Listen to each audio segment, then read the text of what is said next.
السلام علیکم ورحمۃ اللہ وبرکاتہ۔ مولانا احمد لاٹ صاحب کی آواز میں بہت ہی خوبصورت بیان۔ یہ دنیا ایک نشہ ہے اور اس کا عادی نہیں ہونا چاہیے۔ بہت ہی اہم بیان، ماشاءاللہ۔ قابل احترام اور قابل صد احترام بھائیوں، دوستوں، ساتھیوں، اللہ جل جلالہ عمن والہ نے اس پوری کائنات کو تنہا بلا شرکت غیرے اپنی قدرت سے بنایا، اور اس میں چار بڑے بڑے عناصر، پوری کائنات کی تمام شکلوں میں چار بڑے بڑے عناصر، آگ، ہوا، پانی اور مٹی۔ اس پوری کائنات میں چار بڑے عناصر، اور یہ انسان جو تمام مخلوقات میں اشرف المخلوقات، یہ بھی ان چاروں کا مجموعہ ہے، ان چاروں عناصر کا مجموعہ ہے انسان۔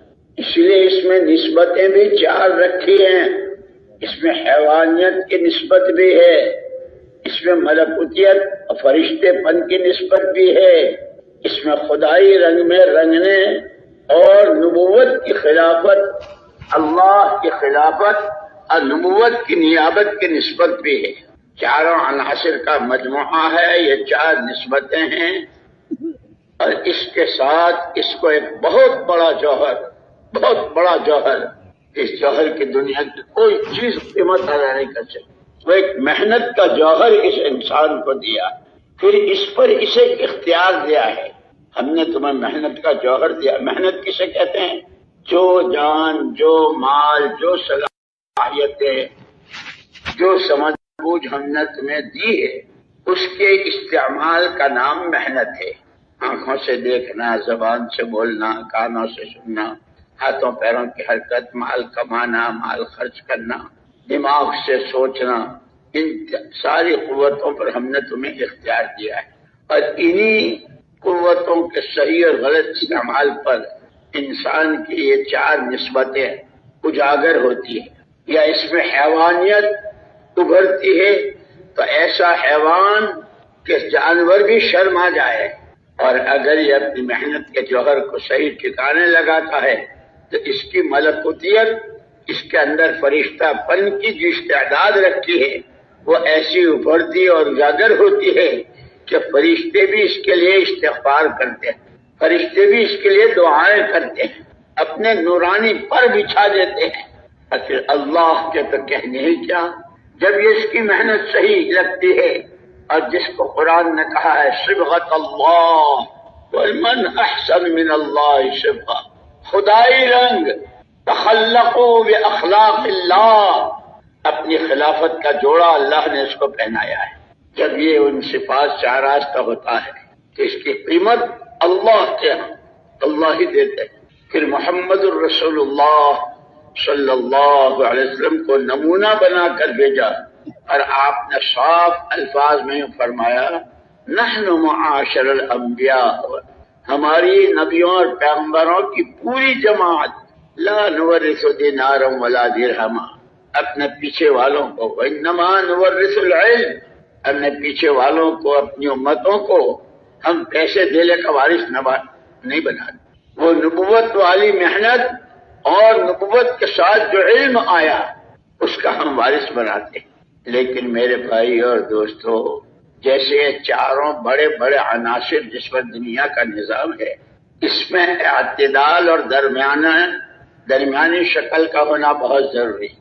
اگر ان میں سے کوئی ایک عنصر حد سے زیادہ بڑھ جائے، ہوائیں تیز و تند چلے، تو گاؤں کے گاؤں اور کیا بلڈنگیں اور کیا کوٹھیاں اور کیا بنگلے اور کیا سب تتر غبار اٹھے، اور وہ حد سے زیادہ ہو جائے، پانی دنیا سمندر بن جائے، آگ کہ سورج زمین پر آ جائے، آگ بڑھ جائے، کہ ان چاروں کا ہونا جتنا ضروری اتنا ہی ان چاروں میں اعتدال۔ اللہ تو اللہ ہے، جتنی اس کو اپنی مخلوق سے محبت ہے، اور جتنا وہ مخلوق کی ضرورتوں کو جانتا ہے، مخلوق کو خود کو پتہ نہیں۔ اس لیے حضرت ابراہیم علیہ السلام، حضرت آدم علیہ السلام تو ابو البشر ہیں، تمام انسانیت کے باپ، اور حضرت ابراہیم علیہ السلام کا لقب ہے